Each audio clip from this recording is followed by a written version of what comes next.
Mineia, boa noite, seja bem-vinda. Oi, boa noite, tudo bem? Estou ótima. Gente, a Mineia Freza, ela é professora de letras português e inglês e ela é escritora. Ela é autora de 2 livros. O primeiro livro que ela lançou foi em que ano, por favor? Foi dois mil e vinte e Em três, ano passado. 2023, que é a bipolaridade, em qual episódio ficou a minha personalidade. E esse ano, então, foi o lançamento do segundo ou foi E, em uhum, 2024, ela lançou Apelos Bipolares. E eu convidei ela para fazer essa live aqui comigo porque o interesse maior é levar informação e principalmente uma informação de quem está do outro lado, no sentir realmente os sintomas, porque a gente ouve muito isso enquanto médico. Tá, você sabe o que é o bipolar? Você sabe o que é ser, o que eu estou falando para você? Saber enquanto sintomas, ainda não. Eu falo ainda porque a faixa etária tudo é possível, né? Geneticamente, posso ter transtorno afetivo bipolar, mas ainda não abri o diagnóstico. E realmente existe uma dificuldade dos médicos em transmitir essa informação de forma adequada, em conseguir verbalizar em exemplos simples o que é estar na pele de quem tem um transtorno mental. E quando se trata de transtorno afetivo bipolar, as coisas tendem a ser um pouquinho pior, porque ele é um diagnóstico que, uma vez aberto, ele vai acompanhar esse indivíduo para o resto da vida. As pessoas imaginam que o transtorno afetivo bipolar é só ficar oscilando entre fases bem marcadas da doença, entre mania, hipomania, depressão, mas o que a gente observa em número muito crescente são pessoas irritadas, com pensamentos acelerados, com esse humor sim oscilando, ciclos curtos que a gente fala. Então, às vezes amanhece com o humor de um jeito, no meio da tarde está com outro, no final do dia está com outro. E muitas vezes as pessoas têm, ou os próprios familiares, isso como sendo da personalidade. Isso é normal, isso faz parte, isso é meu. Eu brinco, síndrome de Gabriela, né? Nasci assim, vou morrer assim. Mas, quando isso começa a trazer algum tipo de prejuízo e disfunção, aí é o momento que esse indivíduo vai buscar atendimento. E é uma pena, porque hoje no Brasil nós vivemos uma medicina curativa. E quando a gente fala em curar em transtorno mental, isso não é tão simples assim. Não é só passar o remédio e pedir para ir para casa tomar a medicação.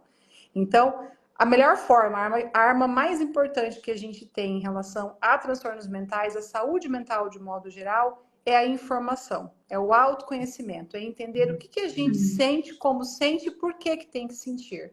Porque tem muita gente que bate ponto todo dia na vida e não sabe o que está fazendo por aqui. E aí, Mineia, já vou te pedindo, então, né, para você contar um pouquinho da sua história para a gente, para as pessoas que estão em casa te conheçam, deve ter seguidores teu aqui também, por favor. uhum. Obrigada. Primeiro quero agradecer o convite, né? Acho que é, como tu disse, né, a nossa arma mais poderosa é a informação. Então, que bom estar aqui, né, contigo nesse objetivo, né, de transmitir maior quantidade possível de informação para que as pessoas se entendam, né, entendam essa doença que é bem dolorida mesmo, né, e que possam fazer seus tratamentos para alcançar a estabilidade, né, já que a cura, infelizmente, não é possível, né. E eu comecei, então, né, eu sou professora, sempre escrevi academicamente, né, porque fiz mestrado, doutorado em linguística aplicada, enfim, trabalho no Instituto Federal aqui de Bento Gonçalves, e sempre pensei, um dia eu vou escrever um livro, né? Mas pensava em escrever um livro, talvez, sobre as minhas pesquisas. Pensava em escrever um livro também sobre literatura de qualquer outra coisa que não fosse isso que aconteceu, né? Que, no fim, o meu diagnóstico fez com que eu escrevesse, né, sobre o transtorno bipolar. Sempre tive esse desejo de escrever, mas não era nunca imaginei que fosse escrever sobre isso, né? E eu acabei tendo os primeiros sintomas que eu percebi, né? que foram sintomas fortes da doença, foram durante a pandemia, né? Eu acho que eu levava uma vida bem saudável até a pandemia, fazia bastante exercício físico, me alimentava bem, e com a pandemia eu parei, como todas as pessoas, né, pararam, e os primeiros sintomas começaram a aparecer de depressão, né? E aí eu fui me tratar para o médico me tratou para depressão e aí eu tive uma virada hipomaníaca, né?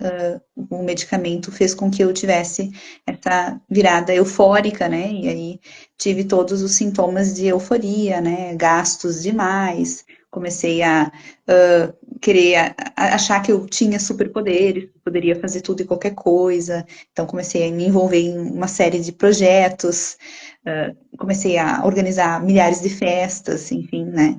E tive outras recaídas depressivas e outras, e aí fiz novamente tratamento, né, para depressão, sempre era tratada como depressiva, e fiz essas tentativas de tratamento errada, né, por algumas vezes até chegar no final de 2022 ao diagnóstico, né, de transtorno bipolar. E com o diagnóstico, aí eu comecei a estudar o que que era, né? Comecei a ler bastante sobre a doença. E a minha psicóloga na época disse: por que tu não começa a escrever para conseguir se entender também? A escrita é uma ferramenta terapêutica também. E eu sempre tive meus diários, né? Quando eu era adolescente, eu pensei, nossa, acho que vai ser uma boa ideia, né? E comecei a escrever já em formatos de poemas, né? E foi então que surgiram os meus dois livrinhos, né? Então, basicamente foi esse o caminho, né, do transtorno bipolar na minha vida e da escrita também, né? Mas assim, quanto tempo mais ou menos tu demorou entre a percepção desses sintomas, né, que foram mais graves, para ter o diagnóstico? E a minha pergunta anterior era: hoje, olhando para trás, você agora você consegue fazer, nossa, isso aqui era nuance do diagnóstico e nem fazia ideia que era. Algumas coisas de temperamento, assim, eu já tinha, né? É porque é genético, tá na gente, né? Então, por exemplo, gosto por várias coisas, se envolver em várias atividades, essa hiperatividade, tá sempre fazendo alguma coisa, né? E coisas diferentes, né? Até eu estava lendo um livro que falava sobre o temperamento das pessoas com transtorno bipolar ser um temperamento meio forte, assim, as pessoas se envolverem em várias coisas, estarem sempre e coisas que não tem nada a ver, por exemplo, né? Eu faço taekwondo, gosto de fazer crochê, sou doutora em linguística aplicada, então tem várias atividades, né? Que talvez não seja próprio da doença, mas é uma característica, né?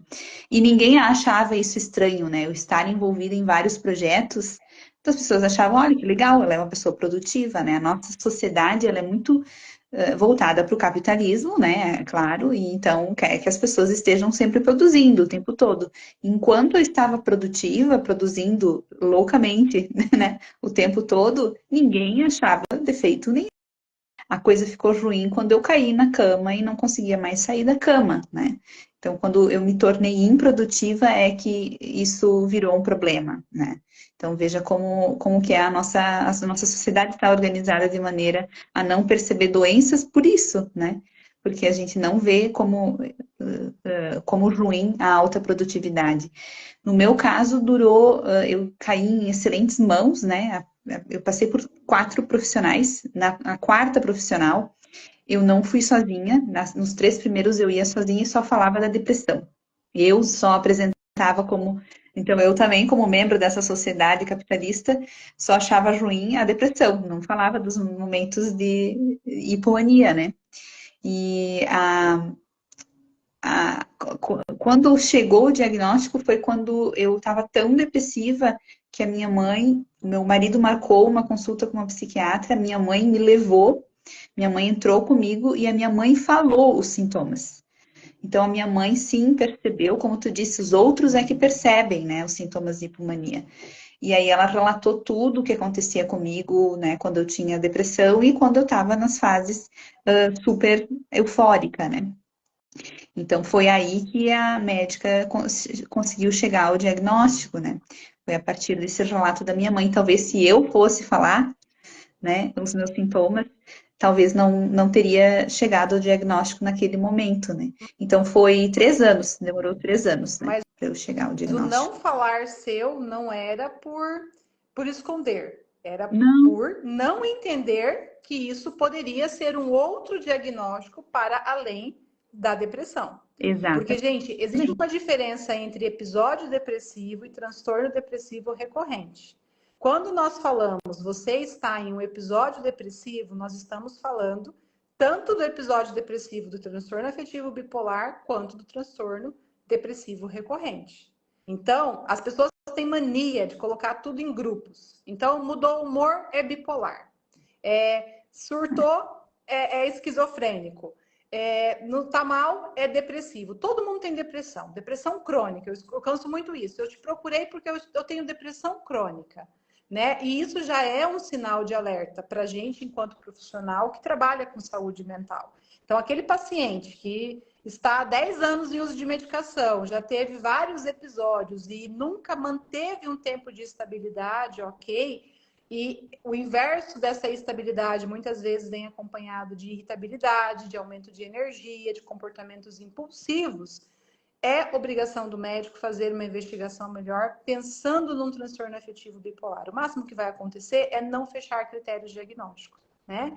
Então, assim, eu vejo que quando você não falava sobre os sintomas do outro polo, que é o polo positivo, que é a hipomania, é porque você não tinha o entendimento sobre eles. Ou não, você acha que você depois manipulava de algum jeito. Até porque todo transtorno afetivo bipolar é muito inteligente. Eu não conheço nenhum que tenha QI baixo, né? Então, há um grau de ego exaltado que contribui para a pessoa manipular também.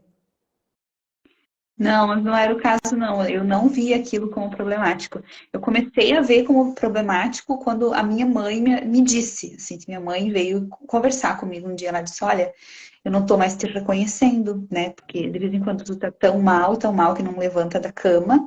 E outras vezes tu tá tão bem que tu só pensa em festa, tu só pensa em, né? Tu tá organizando duas festas por dia, às vezes, né? Enfim, então a minha mãe me alertou, e aí eu comecei a pensar, devo estar, pois é, vamos ver o que que é isso aí, né? E aí foi que eu caí nessa depressão bem, né, bem profunda, que não conseguia nem formular meu pensamento, assim, não conseguia falar. E aí a minha mãe me acompanhou na consulta e falou tudo isso para a médica também, né? Olha, uma pessoa comentou aqui há mais de 10 anos sofrendo e nada de estabilizar. Então já fica aqui com a gente que essa é a minha próxima pergunta para a Mineia, porque existe também essa leitura de que o transtorno afetivo bipolar nunca vai estabilizar, que eu estou com um É, diagnóstico que é igual a uma sentença, né, é. de autoextermínio, né? E não é, na verdade. Mas existem coisas que a gente vai conversar daqui a pouquinho também. Mas assim, Mineia, quanto tempo você está estável? Eu li um comentário em um dos seus posts, né? Você falando sobre a estabilidade. Como foi esse processo até essa estabilidade? Você atribui algum fator mais importante para conseguir ter a estabilidade? Quanto tempo, por favor? Então, faz 1 ano e 2 meses, mais ou menos, que eu tô estável, né? E demorou, assim, depois que eu comecei o tratamento, né, o tratamento medicamentoso, demorou 6 meses, porque eu estava confiando no tratamento medicamentoso só, né? Eu achei que tomando só o medicamento eu ia ficar bem. E não é, né? Depois fui estudando, claro, minha psicóloga, minha psiquiatra me ajudaram muito a entender que o tratamento para o transtorno afetivo bipolar, ele engloba muitas mudanças de comportamento e mudanças de rotina. Então a gente precisa ter um rigor, né, com o sono, por exemplo. A coisa que mais me desperta crises é dormir mal. Se eu dormir mal, se eu passei a noite em claro, eu tenho certeza que eu vou passar mal. Eu vou começar a sentir algum sintoma. Então, o sono tem que ser regular, né? Dormir na mesma hora, acordar na mesma hora, não, né, não brincar com o sono. O sono é o fator número 1 para mim, ao menos, né? o seguinte é exercício físico diário, todos os dias tem que fazer. Agora, com essa chuva, tá bem complicado para fazer exercício físico, mas tem que fazer uma caminhadinha dentro de casa, se levantar, sei lá, fazer alguma coisa. Então, o exercício físico diário é muito importante. O, a dieta, então, o que eu cheguei na estabilidade quando eu comecei a fazer uso da dieta cetogênica, que é aquela dieta com baixo teor de carboidrato, né? E quase zero de açúcar também. Então, me ajudou muito a tal da dieta cetogênica e eu estava bem relutante em fazer. Hoje em dia eu não faço 100%, mas se eu percebo que eu estou começando a ficar tristinha, eu já largo todo o açúcar e carboidrato, né? Então, começo a me cuidar mais na alimentação, né? E tomar sol todo dia, né? Tomar a luz do dia, né? Tem que cuidar desse círculo, né, circadiano, né? A gente tem que ter todos esses cuidados para ficar com a rotina bem no prumo mesmo, para não ter problema. Então, todos esses cuidados aliados a evitar o estresse, né?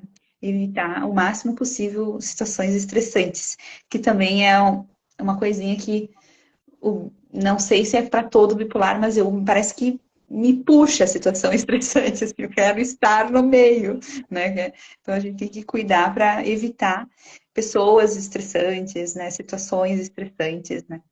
Porque não faz bem, Talvez né? até seja o ego, né? Aquela coisa do eu sei resolver, eu vou dar conta de resolver, e aí acaba É, querendo participar, né? Não é que os fatores estressantes, os conflitos te perseguem, né? Não é aquela. Isso é bem importante, viu, gente? Ter o diagnóstico não significa andar com uma nuvinha negra só em cima da sua cabeça. Porque tem muita gente que se comporta dessa forma, até pela distorção cognitiva que o diagnóstico dá. Então, em momentos de uhum, ativação de sintomas, é real esse sentir mal-estar da pessoa, que todo mundo está vendo, falando, olha, vai dar certo. E a pessoa diz, não vai dar certo. Tenho certeza que não vai dar certo. E como que é difícil se colocar no lugar dessa pessoa para entender o tempo todo que ela está enxergando a vida como se fosse um vidro embaçado. E por horas esse vidro vai estar um pouquinho mais limpo, por horas vai estar mais embaçado uhum, ainda, mas que existe possibilidade de você manter isso limpo. uhum. É. Existe, mas é muito custoso, assim, a gente precisa ter um rigor, assim, na rotina. Só o medicamento, eu acredito que se eu ficasse só com o medicamento, acho que até hoje eu não estaria estável também, né? Então, foi a partir do momento que eu tomei consciência de que eu preciso cuidar de mim, né? Em vários níveis, né? No sono, na alimentação, no exercício físico, evitar estresse também, né? Então, a partir desse momento Teve uma pessoa que foi comentou, doutora Emineia, podem falar sobre o estresse crônico por isolamento social e falta de laços significativos.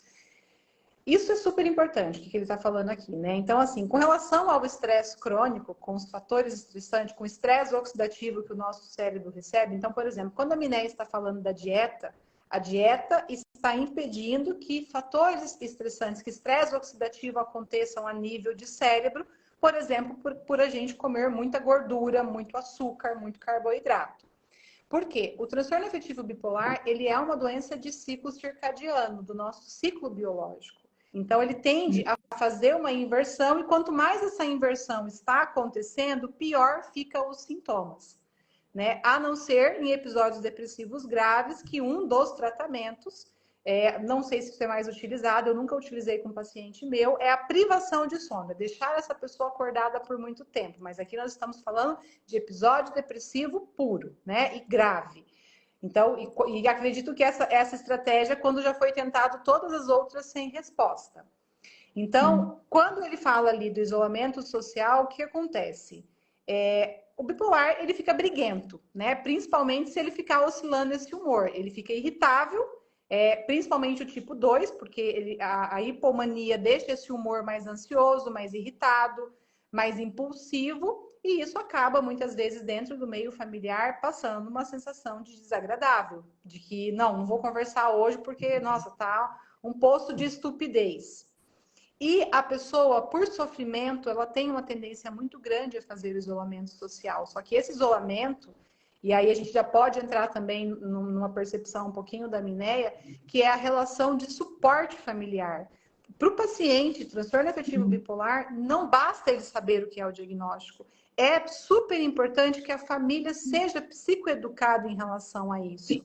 Porque é quem está ali no dia a dia, quem vai viver, é quem vai perceber, às vezes, as nuances de oscilação e também acolher essa demanda. Então, não adianta o paciente saber que tem o sintoma, como que ele controla, como é que ele percebe o início de oscilação de fases, se esses familiares também não entenderem isso, né? Então, e hoje é a realidade da maioria dos pacientes. Esse isolamento social, essa falta, o laço que o colega colocou ali, que é colega, né? Tem muito a ver com a dificuldade que a gente está tendo de olhar nos olhos das pessoas, de conversar com as pessoas pessoalmente e de estabelecer relações reais. Nós vivemos um mundo muito virtual, onde todo mundo é meu amigo, todo mundo me dá oi, todo mundo me conhece, mas quem realmente está próximo a mim sabe de verdade quem eu sou, com quem que eu posso contar, né? E Mineia, como é que foi assim a questão do seu suporte? Bem, sua mãe já falou que foi a primeira que levantou a bola de que teria alguma coisa errada acontecendo. Então dá para perceber que isso é um suporte super poderoso e Sim. bom que você tem aí.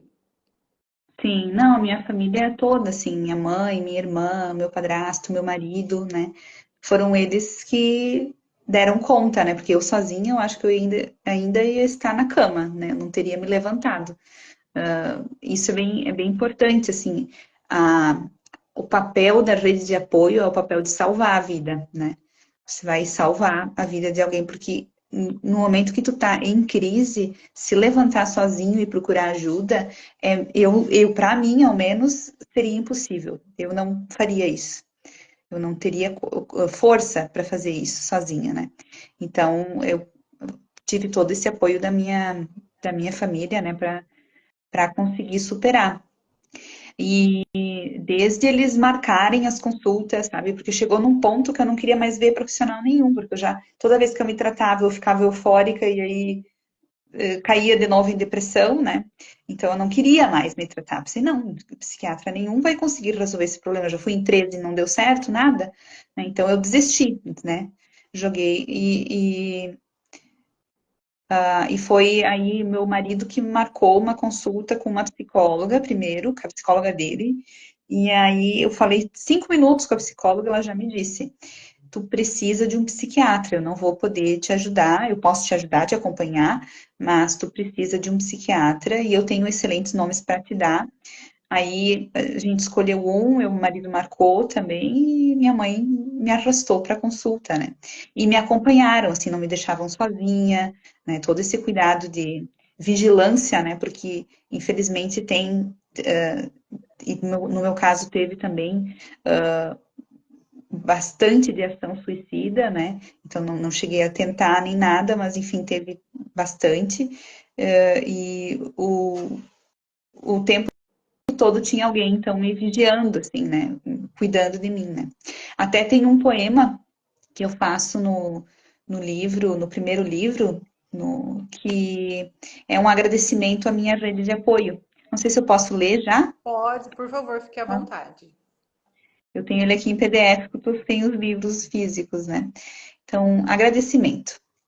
A quem sempre esteve ao meu lado, a quem teve forças quando eu não tive, a quem me arrancou da cama como se arranca uma cenoura do solo, a quem cozinhou para mim, a quem ficou horas sentado ao meu lado, sem dizer uma palavra, só me alcançando comidas e bebidas, a quem mandava mensagem todos os turnos só para saber se eu já tinha saído da cama, se eu já tinha tomado banho, se eu tinha escovado os dentes, se eu tinha me alimentado e alimentado as cachorras, se eu estava viva. A quem chorou comigo sem saber o motivo, a quem embarcou comigo nas minhas loucuras dos momentos de euforia, a quem me amou sem ter certeza de quem eu era ou quem eu estava sendo, a quem agendou e me acompanhou nas consultas, a quem fez terapia para aprender a me entender, a quem aprendeu a respeitar o tempo das minhas crises, a quem eu sei que vai continuar ao meu lado quando elas voltarem. Muito obrigada. Vocês são o porquê eu vivo e seguirei vivendo. Amo vocês. Que lindo! Belas palavras, e você retratou todo o seu sofrimento durante o mal-estar da crise, né, Mineia? Já vamos aproveitar, já vamos falar um pouquinho do seu livro. Antes de eu falar do seu livro, eu queria ler o comentário, a descrição que eu peguei ali no site da editora Caravana, né? Que é quem lançou. Os dois livros foram pela mesma editora, certo? Não, o primeiro foi pela Caravana e o segundo, Apelos Bipolares, foi Penalux. Tá. Então, eu fui lá no da Caravana tentar comprar, então, o Bipolaridade, em qual episódio ficou a minha personalidade. E lá, como propaganda, embaixo ali, tem uma descrição, não sei se a pessoa que descreveu, que o nome é Ana Cristina, provavelmente deve ser alguma conhecida sua, né? Porque Sim. eu fiquei assim, eu falei, vou ler a descrição que está lá, porque é de uma profundidade de entendimento. Eu até fiquei assim, nossa, ela escreveu tão bem, será que ela também tem um diagnóstico? Porque a gente brinca que às vezes as pessoas, para se darem bem com quem é bipolar, também tem que ter alguma coisa do espectro, né? Mas, gente, é só uma brincadeira, isso não é verdade, tá? Não, ela Mas não ela tem, mas escreveu bem. ela é minha orientadora, então ela me acompanhou a vida toda acadêmica. Então, a primeira vez que eu escrevi literatura, eu quis convidá-la para fazer essa apresentação do Essa livro, né? parceria. É. Ela escreve assim, gente: chorar a perda de um amor, quem nunca? Mas quem já chorou a perda de seu eu? Quem já enfrentou o pesadelo em que a pergunta quem sou eu deixa de ser filosofia para assombrar a própria vida? Uma assombração que questiona o eu atual, o de ontem, o de amanhã. Um eu que duvida ser, um eu de quem duvidam. Questionamentos como esses, que giram sem parar num carrossel, escalam Alpes e tombam sofridamente em desfiladeiros. Aqui retrata as crises, né? As oscilações. Atravessam as páginas nas quais você mergulhará. O mergulho, bem como a bipolaridade, não será em águas transparentes, mas num poço de dúvidas, de perdas, de buscas, e do mergulho emergirá a transformação. Perde-se e se reencontra.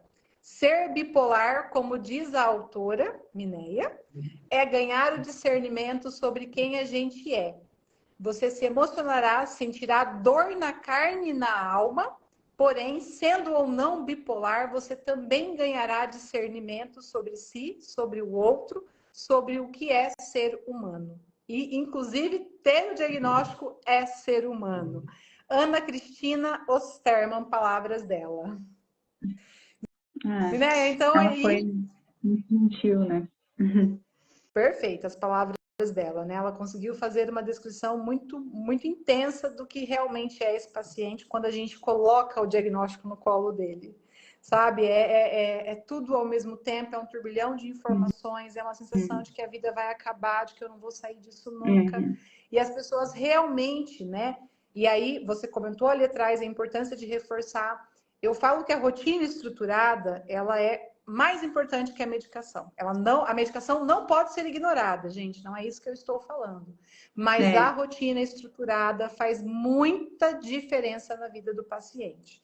E aí a gente percebe o seguinte: os pacientes buscando ajuda, estabilizam, voltam para a rotina bagunçada. Deixa de respeitar o horário de sono, deixa de respeitar a questão alimentar, deixa de evitar o uso de substâncias que não podem. Teve uma pergunta ali atrás perguntando se a cafeína e o energético e quais outros alimentos deveriam ser evitados. Tudo que é psicoestimulante deve ser evitado, as drogas lícitas e ilícitas também devem ser evitadas. Enquanto alimentos, a gente tem o café, que é um psicoestimulante, que está lá no Manual Diagnóstico de Transtornos Mentais, a gente tem dependência por cafeína, tá? Mas com relação a alimentos de modo geral, não. Talvez algumas substâncias poderiam interferir com o efeito medicamentoso. Então, se você, por exemplo, talvez comer em excesso um gengibre que é termogênico e você está usando uma medicação que é mais noradrenérgica. Mas isso aqui tudo é minha suposição, tá? Eu nunca tive um paciente que me mandou mensagem falando: olha, eu estou passando mal porque eu comi isso, eu comi aquilo e a medicação fez efeito assim ou assado. A cafeína, sim. A cafeína e o energético é super real. E o energético se torna ruim também pela cafeína. A minha primeira crise foi com energético, né? Hoje eu consigo lembrar, né? Eu participei de uma gincana e eu tomei muito energético porque a gente não podia dormir, porque tinha que fazer as atividades da gincana e tal. E eu fiquei muito fora, muito fora. Briguei com todo mundo, fiz um monte de coisa errada, assim, tava fora de mim, né? E aí o meu padrasto brincou, é porque tu tomou energético. E todo mundo começou a dar risada, assim, imagina, tomar energético vai deixar a pessoa tão fora, assim. Um bipolar, sim, um bipolar pode ficar fora por conta do energético, né? Mas assim, conta um pouquinho melhor pra gente sobre o seu primeiro livro. Então, o primeiro livro, eu fiz, como eu falei antes, né, como escrita terapêutica. Então, eu estava fazendo meus poeminhas para tentar entender o que estava acontecendo em cada uma das crises, né? O que foi o diagnóstico na minha vida, o que mudou né, em mim a partir do diagnóstico, o preconceito, né? Eu tava lá feliz fazendo minhas escritas terapêuticas, mas não pensava em publicar um livro. Até que eu voltei para o trabalho, né? Porque eu fiquei 3 meses, logo que depois que eu tive o diagnóstico, eu fiquei um tempo afastada do trabalho, né, para me recuperar. Quando voltei, as minhas disciplinas tinham desaparecido, né? Outra pessoa estava dando minhas disciplinas. As pessoas não me convidavam mais nem para jantar. Eu comecei a ser deixada de lado, assim, começaram a chegar comentários, olha, estão falando isso, estão falando, né? Uma amiga minha chegou e disse, olha, me disseram para eu cuidar para não fazer coisas contigo porque tu pode pirar, né? E eu comecei a ficar muito magoada com o jeito que estavam me tratando, né? Com o preconceito com que estavam me tratando, porque eu estava estável, eu estava, né? Quando eu voltei para o trabalho, eu estava já estável. E eu só queria retomar minhas atividades e não tinha minhas atividades para retomar, né? Então eu comecei a pensar, bom, eu vou ter que fazer alguma coisa com esse bando de preconceituoso e vai ser uma publicação de um livro. Eu vou organizar os meus poeminhas e vou publicar um livro para mostrar para as pessoas o que é essa doença, a gravidade dessa doença. Não é uma brincadeira para você ficar fazendo piada, né? Não é algo que deve ser tratado com preconceito, tem que ser entendido e tratado com respeito, precisa ser entendido e tratado com respeito. É só a partir da conscientização da gravidade da doença, que é a doença que mais causa, né, suicídios no mundo, né? Ela deve ser levada a sério, ela deve ser tratada com respeito, né? Então, foi aí que eu decidi publicar o livro. E o livro, ele é uma autobiografia poética e são poemas narrativos, porque eu vou contando a história das minhas primeiras crises, né, a intensidade, a intensificação das crises, as tentativas frustradas de tratamento, até o diagnóstico, depois do diagnóstico, essa reconfiguração que eu chamo, né, como é que a gente tem que se reconfigurar depois do diagnóstico para conseguir encarar o resto da vida, né? Entendendo que não vai mais ser igual, né? A gente precisa de diversos cuidados a partir do diagnóstico. E, o trabalho com o preconceito também, né? Então, eu acabo contando uma biografia poética, assim, né? Desenhando como que é essa doença e dá para ter uma noção bem clara, assim, eu não medi as palavras, assim, para falar de todos os sintomas, então dá para ter uma noção bem clara do que é a doença a partir dele, né, a partir desse livro. Então, tanto que algumas pessoas que recém tiveram um diagnóstico, familiares de pessoas com o diagnóstico, vêm me procurar para dizer, olha, agora eu entendi, agora eu estou entendendo o que é essa doença, né? Agora eu consigo entender os sintomas, consigo entender o que vocês passam, né? Enfim. E E tem. parabéns pela iniciativa, né? Porque conseguir falar, dar voz ao que você sente, se você se expõe, né? E essa exposição já é Ah, algo bastante delicado. né? Mas é uma forma também de você gritar para as pessoas que você não mudou, que você continua sendo a mesma pessoa, porém com um diagnóstico. Uhum. E esse diagnóstico, ele não te define, ele sim vai te acompanhar, você vai precisar cuidar dele com muito carinho. Eu falo, não adianta dar murro em ponta de faca, ficar batendo de frente com ele, porque não vai Uhum. resolver, né, o problema, vai deixar a pessoa mais angustiada, mais alterada. Mas o livro eu vi que teve essa pegada, né? Essa coisa do. Você escreveu em um dos comentários sair do armário, né? Fazendo uma menção a tipo, olha, gente, para, né? Ó, tá aqui, É. ó. Quem quiser ver, veja e venham ler o que eu passei esse período todo.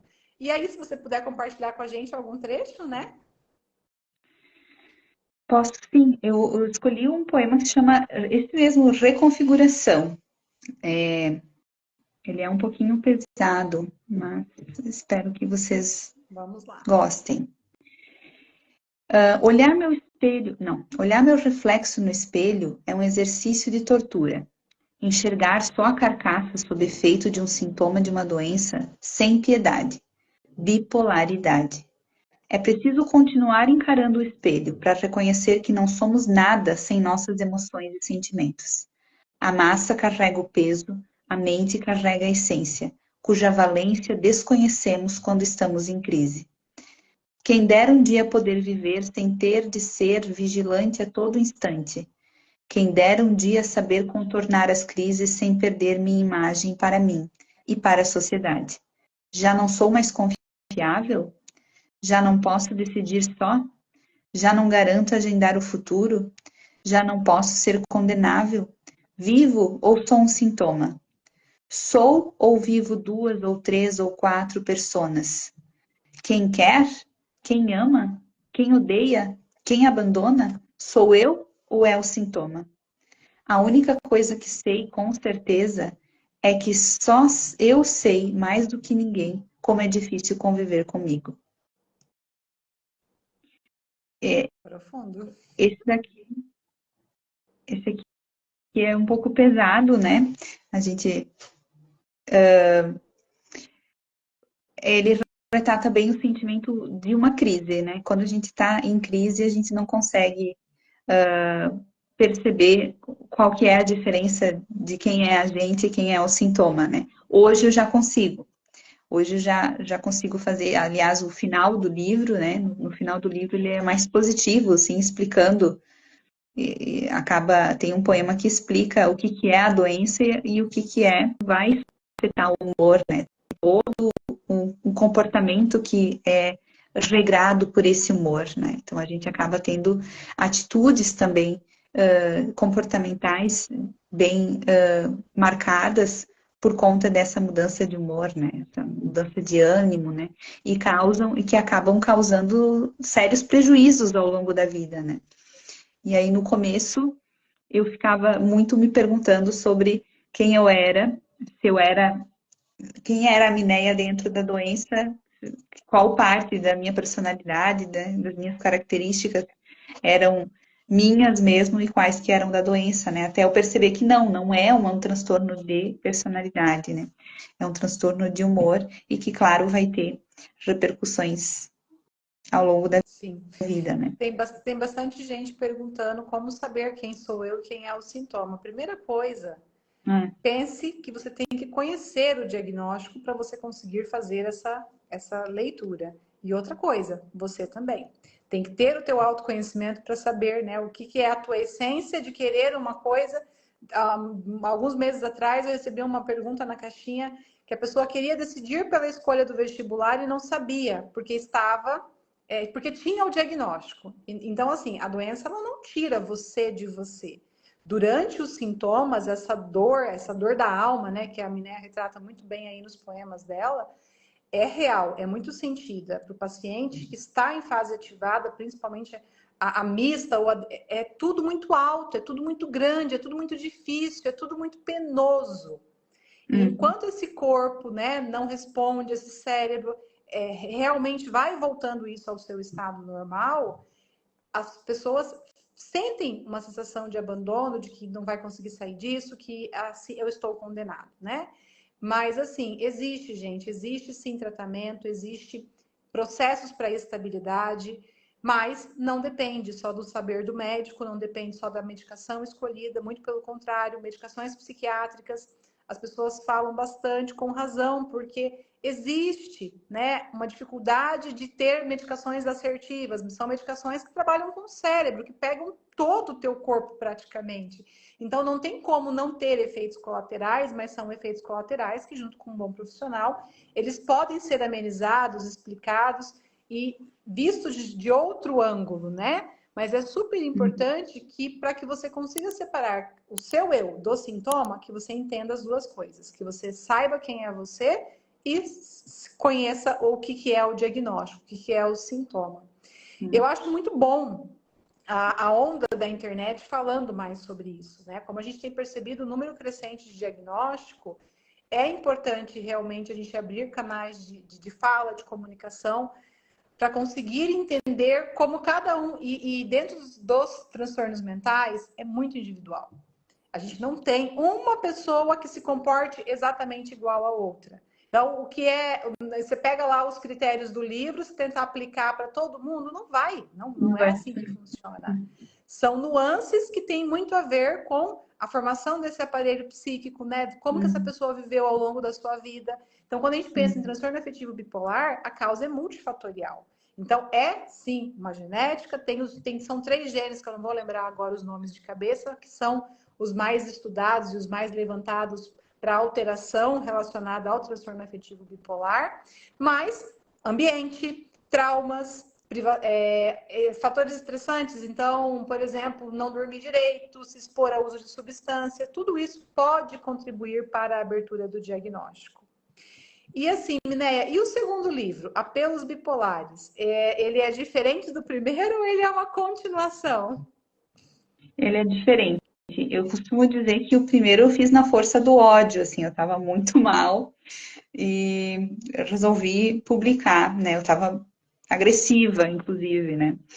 Já o segundo, eu vi a repercussão do primeiro, que foi tão bonita, assim, pessoas, acabei conhecendo pessoas muito queridas que leram o livro e vieram conversar comigo, falar sobre, né, trocar ideias sobre a doença, sobre o tratamento, enfim. E aí eu vi que estava fazendo bem para as pessoas, né, lerem o livro, então eu pensei, então eu vou fazer outro. Eu já tinha poemas prontos, vários poeminhas prontos também, acabei fazendo mais alguns e organizando o segundo livro, que se chama Apelos Bipolares, porque cada poema é um apelo. Então eu faço diversos pedidos para as pessoas, né, para as pessoas em geral se conscientizarem a respeito da doença, se cuidarem, né? Para a rede de apoio, para os companheiros, faço apelos para os próprios bipolares, faço apelo para o meu eu depressivo, para o meu eu eufórico, para o meu eu estável. Então, cada apelo desse, mais ou menos, dá uma receitinha do que funciona para mim em termos de cuidados e que pode servir para outras pessoas, mas como tu disse, não há uma receita, né, única que vai funcionar para todo mundo, né? Então, por exemplo, aqui eu posso ler um poeminha dele? Por favor. Eu vou ler o apelo ao meu eu depressivo. Então, que mais ou menos funciona, né? O que eu deveria fazer quando eu estiver depressiva, né? Nada do que te atormenta é real. Nada disso faz sentido. Não acredite. Não deixe esse medo te dominar. É a doença falando. É a escuridão tomando espaços que não são dela, construindo medos que não são teus. Nada é tão ruim que não tenha fim, assim como nada é tão bom que nunca cabe. Isso vai terminar também, acredite. Ligue para a sua psiquiatra, ajuste a medicação com ela, levante, organize alguma coisa, caminhe um pouquinho. Pode ser dentro de casa mesmo. Muito bem. Agora escove os dentes. Depois tome banho. Coloque outra roupa. Prepare algum alimento. Desfrute-o. Lave a louça bem lentamente. Saia de casa. Tome a luz do dia. Brinque com as cachorras. Se puder, leve-as para passear. Assista a um filme de comédia. Leia um bom livro. Evite quem não te faz bem. Lembre que tu já superou isso outras vezes. Tu vai superar agora também. Se a vontade de sumir aparecer, suma com ela. Saia correndo, faça crochê, escreva um pouco, lembre-se da tua mãe, ligue para ela, abrace teus amores. Estas dores são ilusões. Tua vida é muito boa, tua vida é importante, tua vida faz a diferença, tua vida vale a pena, toda vida vale a pena. Que lindo, Mineia. Parabéns pela iniciativa, pelas palavras, pela coragem de se expor em um mundo ainda muito preconceituoso, e isso não é a nível de Brasil. Quando a gente fala de transtorno afetivo bipolar do tipo 1, que tem mania, a gente está falando quase 10 anos para que uma pessoa chegue ao diagnóstico. No tipo 2, isso se estende, vai de 12, 13 até 15 anos para que tenha o diagnóstico. Então, você imagine um ser humano vivendo com sintomas, com sinais, sem saber que isso pode ter, de alguma forma, um alívio. Nas palavras da Mineia, eu vejo uma autoajuda, né? Então, assim, estou nessa fase, vou lá, seleciono e vou ler, né? E as coisas que você coloca ali do fazer são todas muito reais para todos os seres humanos, né? Principalmente para quem é mulher e está em casa, né? Então, assim, que é um público também bastante acometido pelos episódios depressivos, tem as alterações hormonais para ajudar a nossa vida. Então, assim, muito bacana teu livro, tá? Recomendo muito. Vou comprar, tá? Eu quero físico. Você me falou do PDF, mas eu sou a pessoa que o PDF não funciona. Eu preciso do físico, né? E vou recomendar aos meus pacientes também, né? Eu já tenho recomendado, eu tenho um link de apoio ali no final das minhas avaliações. E eu sempre passo, agora inseri o seu Instagram, porque eu acho que é de uma riqueza muito importante, pessoas iguais a você, né? E falando com o coração. Eu acho que tudo que a gente coloca amor e o coração ali na intenção, as coisas tendem a fluir. Uma honra ter te conhecido ali via direct, né? Que você tenha muito sucesso, muita saúde, muito tempo de estabilidade. Você já está à Amém. frente do diagnóstico por conta de saber lidar com ele, saber quem você é e que ele não te define enquanto pessoa. Que você vai ter que cuidar dele com carinho, mas que vocês podem andar numa parceria por muitos anos aí juntos. Certo? Se despeça, por favor. Muito obrigada pela sua presença aqui hoje. Eu que agradeço o convite, foi um momento bem bonito para mim, né, poder falar sobre o livro, sempre gosto muito, né, de falar sobre essa temática, acho que as pessoas têm que conhecer essa temática cada vez mais, né, é só a partir do conhecimento que vai haver a conscientização, vai haver o respeito, né, e a gente vai acabar com esse preconceito tolo, né, ignorante, né, que faz, que machuca mais do que a própria doença, às vezes, né. A doença já é tão dolorida e às vezes a gente tem que lidar, né, com o preconceito ainda, não precisamos disso, né, é preciso combater o preconceito. Quero te parabenizar por fazer esse trabalho tão bonito, né, de divulgação da informação, né, continue assim e quando precisar, estou sempre Por disponível favor, para a gente vamos conversar. combinar em alguns outros momentos, né? Porque, assim, quais formas eu tenho de apresentar os sintomas de que não seja do aspecto médico, através de quem tem o diagnóstico? Eu brinco que meus pacientes bipolares são os melhores, mas eu não posso expor eles, então eu preciso de apoio, né? De pessoas que realmente estejam engajadas em relação a isso. Muita gente te parabenizando, tá? Teve gente que colocou aqui nos comentários que leu o seu livro, que adorou, que participou de outra live junto contigo, tá? Te Ah, parabenizando aqui. legal. Uma pessoa perguntou o nome dos livros e eu vou acrescentar onde que nós encontramos para compra o livro. Por favor, passe essa informação para a gente. Os dois livros, os nomes e onde a gente encontra. Então, o primeiro é Bipolaridade, em qual episódio ficou a minha personalidade.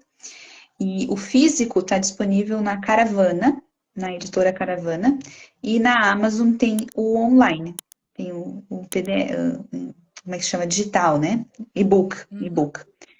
E o outro, que se chama Apelos Bipolares, está disponível na Amazon também. Aí o físico, aí só tem o físico. Tá, E perfeito. se quiserem também entrar em contato comigo, depois eu passo o caminho para os links para aquisição e converso mais sobre também. Fico à disposição. Ótimo, muito obrigada. Eu vou marcar depois o seu arroba aqui, quem quiser te seguir, tá? Gente, Ah, obrigada. siga porque é uma riqueza de conteúdo. Uhum. Tudo de bom aí na sua vida, felicidades. Mais uma vez, gratidão por ter participado aqui comigo e conversado um pouquinho sobre tudo que já te atormentou e que não atormente mais enquanto sintomas. Muito obrigada, viu? Beijo no Eu que coração. agradeço. Muito obrigada. Beijo, até. Tchau, tchau. Tudo de bom.